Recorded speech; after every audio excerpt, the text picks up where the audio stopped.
Under the glare of 100 suns and the weight of 1,000 treaties, the arena of diplomatic incineration hovered like a half-forgotten threat.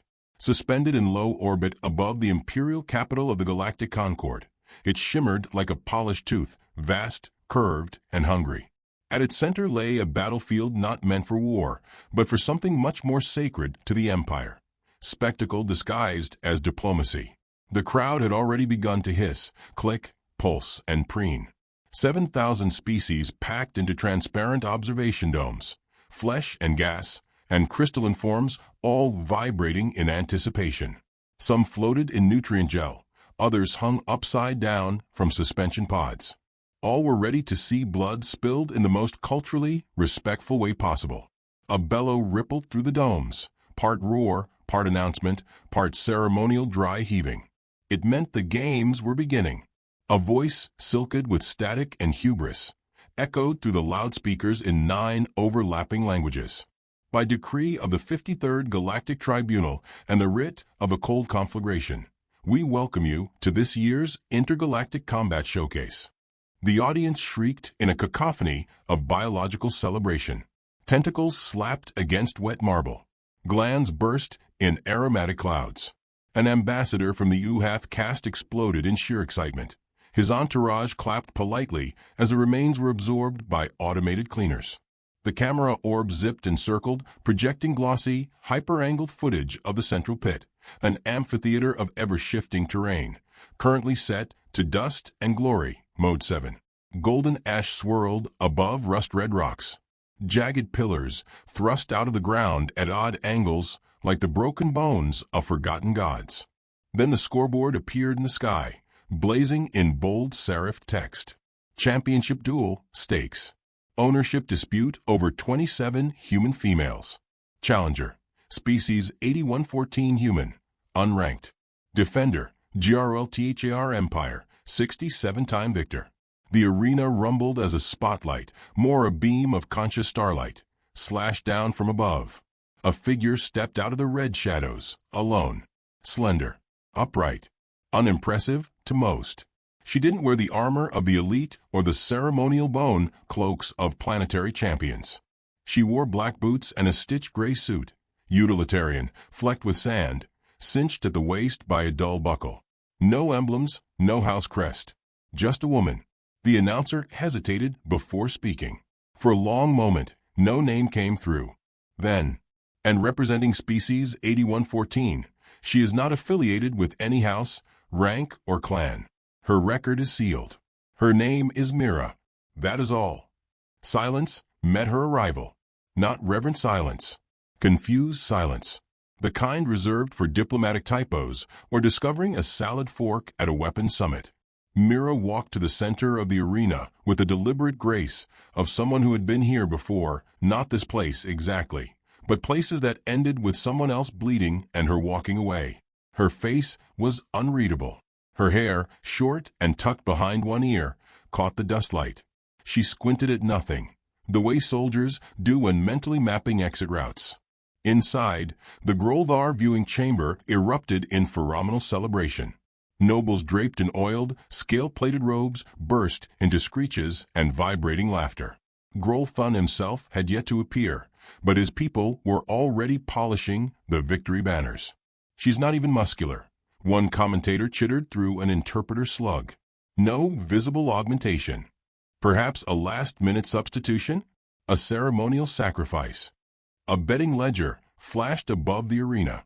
Myra's odds, 99.99 to 1. A few non-sentient AI clusters placed pity wagers, probably out of misplaced algorithmic empathy. From the south gate, a great creaking began, like a planet shifting under its crust. The doors parted, and there came Grolthun. 9 limbs, 3 torsos fused into one, eyes like molten pearl. His ceremonial tusks glistened with the blood polish of his last 5 opponents. Each footstep cracked the sand into glass. The arena, for all its size, suddenly felt cramped. He wore no armor. None was needed. His hide was layered with reactive plates evolved over centuries of selective breeding. He moved with a swagger of unpunished violence. As he stepped into view, the arena dimmed, and his personal theme song, a thundering dirge of war flutes and pulse drums, rippled through the air. Grolfun raised a limb, and the crowd of his kind responded with a synchronized slapping of their second jaws. A terrifying form of applause. Mira did not flinch. She cracked her knuckles, once, then looked up at the scoreboard again as if checking the time. The central conflict had now fully assembled itself, like the opening pieces of a sadistic puzzle. On one side, the undefeated brute of a war-mad empire. On the other, a woman from a species known for weak bones, wild emotions, and diplomatic inconvenience. The stakes? The return of 27 human women, captured under legal pretense and held for cultural integration studies, which everyone understood meant interstellar trafficking with better PR. The commentators continued, too loud now. Well, the Empire did offer them fair combat by law. Yes, but no one expected the humans to accept. Especially not with her. Does she even know what Grolfun is capable of? She probably can't pronounce his name. Above, in the High Observer Lounge, the Viceroy of the Galactic Tribunal sat stiffly, 2 of his 7 eyes twitching. "This better be quick," he muttered, "before we're accused of cruelty." A cloud being behind him pulsed in disapproval. She volunteered. "Foolish," the Viceroy said. "Humans never know when they've already lost." Mira stood still as the announcement rituals concluded. Her pulse was steady. One hand at her side, fingers curling slightly, not nervousness, but calculation. Distance, timing, pressure points. The math of death. When the ceremonial bell sounded, a sound like a planet sighing, Mira didn't move. Grolfun stomped forward, arms wide, a grin splitting his 3 faces. "Your surrender will be accepted with poetry," he growled. Mira tilted her head. "Do you know what we call poetry where I'm from?" He didn't respond. She raised her hand. "A loaded silence," she said. Then she smiled, and the entire arena leaned forward, some with gills, some with roots, some with electromagnetically enhanced desire to see her splatter across the arena walls. The ground beneath them shifted into uneven topography. Challenge level 3. Mira adjusted her stance by a centimeter. Grolfun roared again, louder this time. Behind the scenes, camera drones activated zoom functions, AI translators prepared captions, and one small child on a faraway Earth outpost whispered, "Mommy, she looks like she's not scared." And that, in truth, was the beginning. Not of the fight. Not of the paperwork that would change the galactic hierarchy. Not even of the bloodbath to come. But of something the Empire would never understand. A woman who had no intention of surviving, but every intention of winning. The timer began to count down. 5, 4, 3.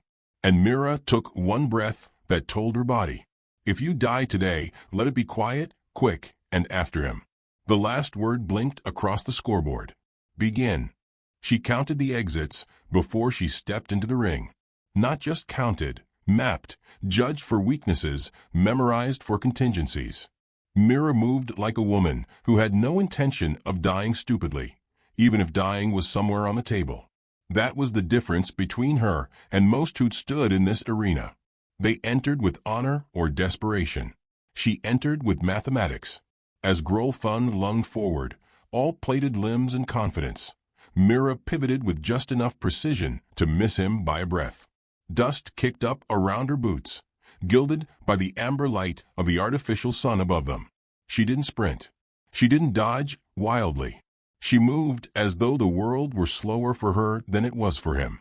And maybe it was. The crowd made a dozen different sounds of disappointment and intrigue. In the Jengari pod, elders sucked their moss beards in surprise. The Groldar roared in mockery. She had dodged, yes, but so had the last 8 who died within the first minute. Grolfun straightened and turned, snorting a thick mist from his side vents. "You are delaying the inevitable," he growled. "Surrender, mammal. You'll keep your jawline. It's statistically rare for your kind."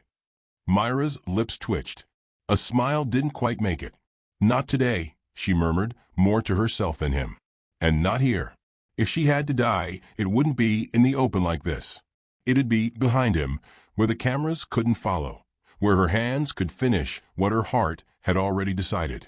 She shifted her weight again, left foot slightly behind. Her eyes tracked every twitch in Grolthun's thorax, every faint vibration of those cumbersome side claws. He had power, yes, but power was always slower than precision. Power required declaration. Precision just arrived. She waited. The voice in her head, that old, dry drawl of her field instructor, Captain Hua, replayed itself automatically. Watch their symmetry. No one can fake balance. Not even gods. Grolthun's symmetry was off. That left back claw was always a half-second slow, lagging in his otherwise terrifying choreography. Genetic over-design. Probably proud of it. She filed it away. 2 steps back. 1 roll right. Her heel caught the edge of a jagged plate, and she let herself fall, not clumsily, but as if pulled by purpose. Grolthun roared and pounced again, but again she wasn't there. She was never where he needed her to be. On the observation deck above, a group of Ziggurat diplomats began placing nervous bets with their pheromone traders. "She's not trying to win," said one, oozing distaste. "She's surviving," said another.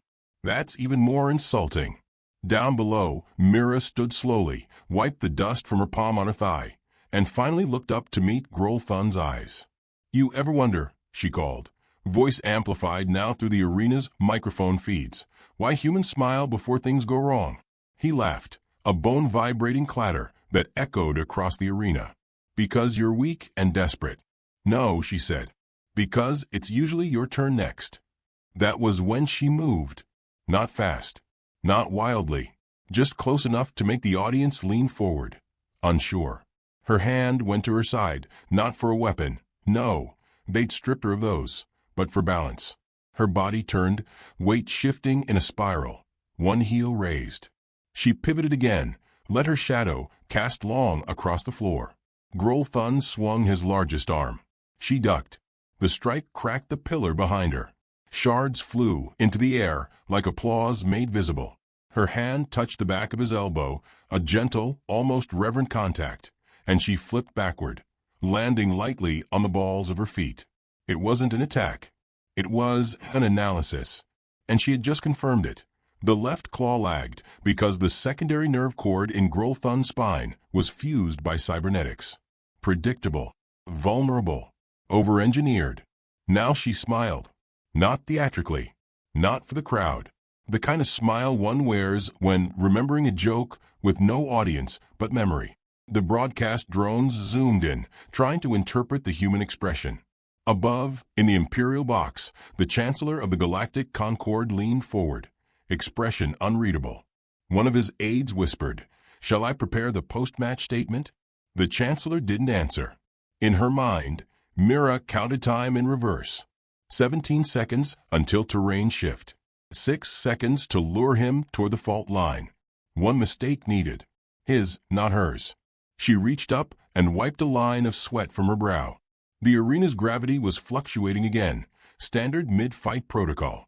A bit heavier now, just enough to make overcompensated strength trip over itself. Perfect. Grolthun stomped toward her. This time, he didn't roar. This time he came like a soldier, eyes narrowed. Something about her silence unnerved him. Perhaps it was the way she never tried to hit back. Perhaps it was because she should have been crushed 5 minutes ago. "You think cleverness wins wars," he said. "No," she said. "Cleverness buries the winners." She jumped left, foot barely grazing a pulse trigger plate embedded in the ground. The arena cracked beneath them. A new ridge tore open, separating them by 3 meters. She stayed calm. He growled. "That's twice you've run." "Not run," she said. Redefined the conversation. He leapt the crevice. Right into her space. Mira didn't move backward. She moved forward. The crowd gasped. Even Grolthun looked surprised. His claws opened, instinctive reflex to protect his midsection, expecting an upward strike. There was none. She slid under him instead, brushing against the plated underbelly. One hand gripped a fold in the armor, just long enough to leave something behind. A sliver of metal. Nothing dramatic. A hairpin. coated with a synthetic neuroinhibitor, designed for short-range dispersion in mammalian nervous systems, and coincidentally, close analogs to Grolvar lower hearts. She came out behind him, standing once more. He turned and raged. Trickster. No, she said, backing toward the ridge. Engineer. He lunged. Mid-flight, the inhibitor activated. It was subtle. He twitched in the wrong direction, twisted too late, landed sideways, stumbled. Just once. But once was enough. He roared again, half rage, half confusion, and bared his fangs. You fight without honor. I'm alive, she said. And you're limping. The arena's announcer hesitated, voice now unsure. Grol Thun appears impaired? Or distracted? Possibly poisoned? Is that even allowed? The judges whispered behind their glass shields. Legal precedent was fuzzy on improvised body pin neurochemistry. Mira turned away from them all, watching the horizon of the arena as the terrain slowly reset. Her breathing was calm now, deeper, controlled. She thought of her daughter, not for comfort, not for inspiration, but as a measure of resolve. One image, a pair of dirty shoes left beside a bunk bed. That was the last thing she remembered before the ships came. They took the women first. She hadn't been fast enough that day. Today she would be. Her voice, quiet now, cut through the air again. Do you know what it means when a human woman stops running? Grol Thun snarled. Final desperation. No. Final geometry. And with that, she moved again, not toward him, not away, but into the line of collapse. One final dodge. A pivot. She turned, using his charge against him. He fell forward, right into the line of the terrain fault that now shifted under him. He stumbled. She grabbed his trailing arm, not with strength, but with leverage. Her whole body became a fulcrum. She pulled, twisted, dropped to one knee, and Grol Thun fell, hard. The dust didn't settle immediately. It curled upward in swirls, golden and slow. She stood over him, not victorious yet, not safe yet. But finally, for the first time since they took Earth's daughters in control, Grol Thun groaned, disoriented. I'll get up, he said. I'll rip you. She leaned down. You had one mistake. You gave it to me, early. He blinked, dazed. What are you? Her voice didn't rise. A mother. An engineer. A death sentence you wrote yourself. The drone cameras zoomed in on her profile. And across the galaxy, millions leaned closer to their screens, not for gore, but because for the first time they didn't understand what was happening, which, in human terms, meant things were about to get interesting. She had always known the fight would come down to moments like this, too fast to plan, too brutal to finesse, too intimate for glory. And yet, as the crowd shrieked and howled and vomited glittering approval from 1,000 alien mouths, Mira knelt in the fine red dust of the arena, breathing slow and low, not celebrating, calculating. Across from her, Grol Thun was rising again. He shouldn't have been. By human standards, he had taken a fall hard enough to shatter vertebrae. But his species had a redundant skeleton, and pain inhibitors bred into their bloodstreams. His body creaked, but not with weakness, with anticipation. His tusks glinted. His secondary heart pumped harder now, stronger with rage. The neuroinhibitor had worn off faster than expected. She noted it, adjusted. There would be no second use. He said nothing this time. His fury no longer needed voice. She rolled her shoulder, tight from impact, and stood, boots digging into the arena's shifting terrain. The gravity trembled again. A little lighter now. Artificial, untrustworthy. Good, she thought. It would help. Myra's hands curled into loose fists. Not to punch. She was not a brawler. She was an engineer of motion. Everything she did had a yield. Across the domes, commentators spun wild theories about her technique, her training, her origin. Some insisted she was a cloned hybrid bred in a Terran black site. Others believed she was telepathically linked to a military super AI. No one said the truth aloud.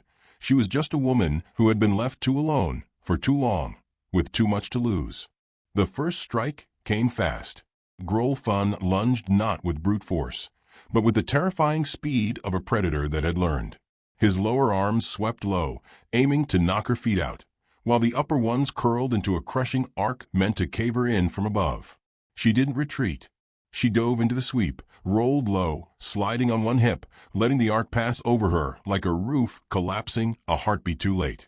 Her hand darted up, raking her fingernails across a seam in his thorax plating.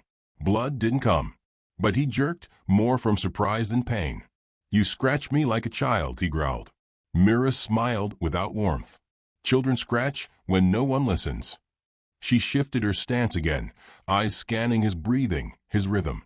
Every warrior had one, no matter how genetically perfect. They were still organisms. And organisms could be read. Her left foot slid forward. Her hips turned. And without warning, she leapt, not at him, but at the rising debris column that had formed behind them. The arena, in its theatrical wisdom, had decided to introduce new topography.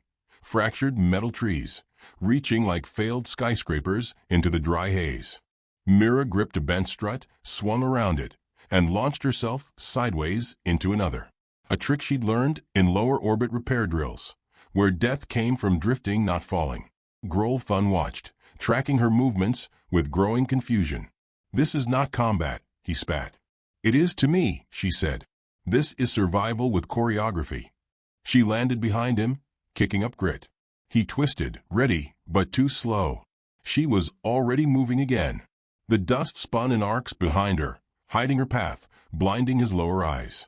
She moved like instinct given form, no wasted motion, no flash, no fury. Every muscle in her body had been trained not for power, but for resilience. Every breath was chosen. Grolthun's roar fractured part of the arena wall. He charged wild now, precision forgotten. She let him. Let him scream. Let him burn. Let him believe. Because this was how humans had always won, not through superior might, but through 1,000 small wars no one else saw coming. The sound of his weight smashing into a metal tower split the air. Dust rained down. One of his claws hung limp now, broken. She hadn't even touched it. He had broken it on her silence. Mira backed away again, circling. Her lips moved without sound. A name, a number, a year. Not magic, not even memory, just anchoring. One alien noble watching the feed turned to another. "Is it madness?" "No," came the slow reply. "It's the language of vengeance." The arena trembled again, this time from below. The terrain was shifting once more, final phase. Spikes emerged. Gravity surged. The air thickened with heat. She knew what was coming. They all did. The Empire's final trick. The Crucible Protocol, designed to end matches in glory or annihilation. No middle ground. Either Grolthun won in a cinematic kill, or the field killed them both. For ratings, of course. She didn't flinch. He advanced, slower now, pain in his joints. He kept one arm close to his ribs. "You are mortal," he said. She nodded. "So are you. You just forget faster." Then she ran. Not away. At him. He raised his claws, ready to shred. She slid under his reach. Her palm slammed into his knee joint, nothing fancy, just leverage and timing. He stumbled. She spun behind him, jumped, climbed him like scaffolding. He reached up, too slow. Her arms locked around the base of his skull. She pulled not to kill. Not yet. Just to disorient. He bucked. Threw her off. She landed hard. Dust flew. He loomed above her now, ready. The crowd screamed. She did not. She looked up at him. Calm. Breathing. His claws rose. Then his arm faltered. That claw. The one she'd raked. A shimmer appeared on the seam. He looked down, confused. The neuroinhibitor again? No, something else. She had left something behind. A microfracture in the plate. Exposed now, under arena heat. Pressure from his own movements had driven it deeper. He froze, realization dawning. Mira stood slowly. "You overbuilt your armor," she said. "Pride always weighs more than steel." Then she moved again. 2 steps. 1 jump. And her elbow drove directly into the crack. There was a sound, more of a vibration than a noise. A whistle of air. Then a low, stuttering hum. His upper torso locked. He staggered backward. The arena went silent. Every species watching leaned closer. Mira stood over him. She didn't gloat, didn't cheer.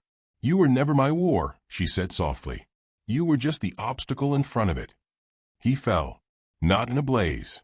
Not in ceremony. Just with a thud that reminded everyone watching of how heavy the mighty truly were. Mira looked up at the blinking scoreboard. It flickered. Hesitated. Then, victory. Human. She didn't smile. She turned away from the noise, the shock, the bureaucracy that would now spin in circles for months. The fight was over, but the war she carried, its ashes, its names, its cries, still burned behind her eyes. As she walked toward the edge of the arena, the announcer stammered through the confusion. An unexpected, truly historic outcome. The implications, diplomatic consequences, pending. "We will return after a recalibration." Mira didn't hear him. She was already looking at the exit. Because now came the hard part. Walking through the empire with the blood of their champion on her hands, and no one left to stop her. And behind her, 27 human women waited. She did not intend to keep them waiting long. She walked through the aftermath, like a woman immune to triumph. The arena, still pulsing with flickers of post-combat adrenaline, fell quiet in waves. Grolthun's body hadn't been removed yet.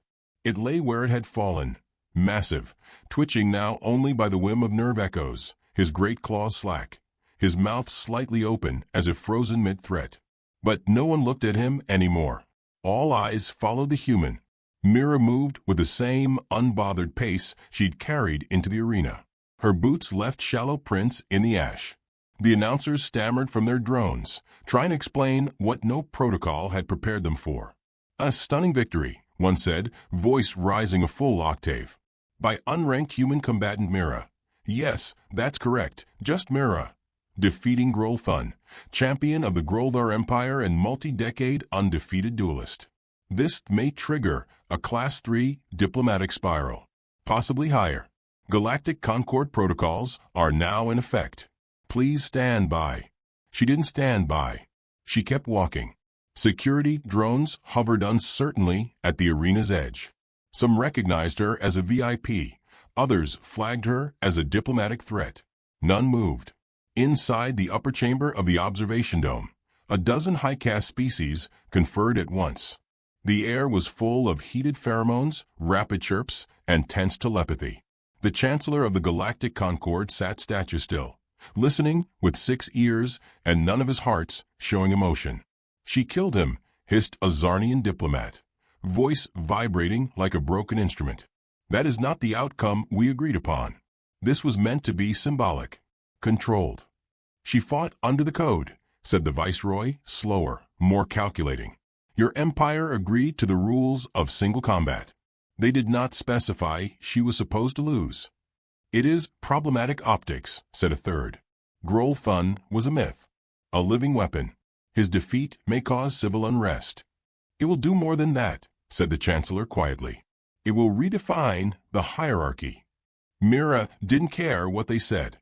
She hadn't come to be a symbol. She had come to write the kind of sentence that history books tried to edit out later. Her silence had always been louder than their speeches. At the exit arch, 2 attendants in ceremonial armor stepped forward, flanking her path. One raised a palm, uncertain. "Mira of Species 8114, the Concord requests your immediate presence for formal post-duel arbitration." She stopped, looked up. "Tell them I'll come after I've seen the prisoners." "They're not prisoners," the other corrected. "They are cultural exchange inductees under sovereign reintegration mandates." She didn't let him finish. "They're women, human, taken without consent, and I just earned the right to bring them home." They looked at each other. Their helmets didn't hide the flicker of doubt. "You'll face penalties," the first said. "I just buried your penalties in that sandpit," she said. They stepped aside. The corridors beyond the arena were cold, too sterile, too quiet, too polished. They always made her feel like a shadow in a museum, some relic walking through time without permission. 2 guards flanked her as she moved, but neither tried to restrain her. Word was already spreading. You didn't touch the woman who dropped the Empire's teeth on the floor. In a high chamber with glass floors and gold-veined walls, a tribunal had assembled. They'd scrambled it together in under 10 minutes. 1 representative from each major sector, all of them dressed for ceremony, none of them prepared for her. She stepped into the room, hands relaxed by her side. A voice greeted her, smooth and polished. "Human Mira, you have created a diplomatic event of unprecedented gravity." She blinked once. "I didn't create it. You did. When you took our women and thought we wouldn't come back, you were given the right of challenge. I was given the illusion of a fair fight. You didn't think I'd win." The tribunal sat in silence. She walked to the center of a chamber, turned slowly, let her voice carry. "You think this is about honor or politics or shifting power balances? It's not. It's about your empire thinking we wouldn't notice, that we wouldn't mourn loud enough, that we wouldn't crawl back from our little blue planet and make you regret thinking we were charming but harmless." Her eyes swept across them. "I'm not a soldier. I'm not a hero. I'm a woman who counted names. And you gave me a number to subtract." There was a pause. A flicker of something passed through the room. Maybe shame. Maybe fear. "You may take the women," said one voice. "By combat right they are yours." "No," she said. "They were never yours to give." The chamber went quiet again. Later, she stood outside the holding facility. 27 names. That's all she carried. She walked down the long hallway, sterile and humming, where doors opened on whispers. Some cried when they saw her. Others didn't recognize her. A few stared, wide-eyed, hollow from what they'd endured. All of them stood slowly when she entered. "I'm not here to rescue you," she said. "I'm here to walk beside you. If you can't walk, I'll carry you. If you can't speak, I'll speak. If you want to go home, I'll take you there. If you want to burn this place down first." She let the words linger. "I'll wait until you're ready to light the match." A girl, no more than 16, stepped forward. Her lip trembled. "Why did you come?" Mira knelt, meeting her eyes. "Because they thought no one would." That was the final fracture. The women gathered. Some sobbed. Some laughed. Some stood still, holding each other like driftwood survivors in a silent sea. In a docking bay not far from the arena, a single Terran ship, old, dented, quiet, sat waiting. No flags. No welcome. Just readiness. They boarded without ceremony. Mira was the last to step inside. One Concord official approached her, documents in hand. "You're leaving diplomatic grounds," he said. "We're not liable for any retaliation should your actions be viewed as hostile." She took the paper, folded it once, dropped it in a trash unit. "You signed your death warrant the moment you called them property." He flinched. "That wasn't my—" "Then fix it," she said. She sealed the ship's door. Inside, silence. 27 women. 1 Mira. She took the pilot seat, breathed, and launched. The stars folded around them like petals pulled gently shut. Somewhere far behind them, the Empire trembled, not from the loss of their champion, but from the knowledge that the humans had stopped laughing. They had started remembering instead. And there was no treaty for that.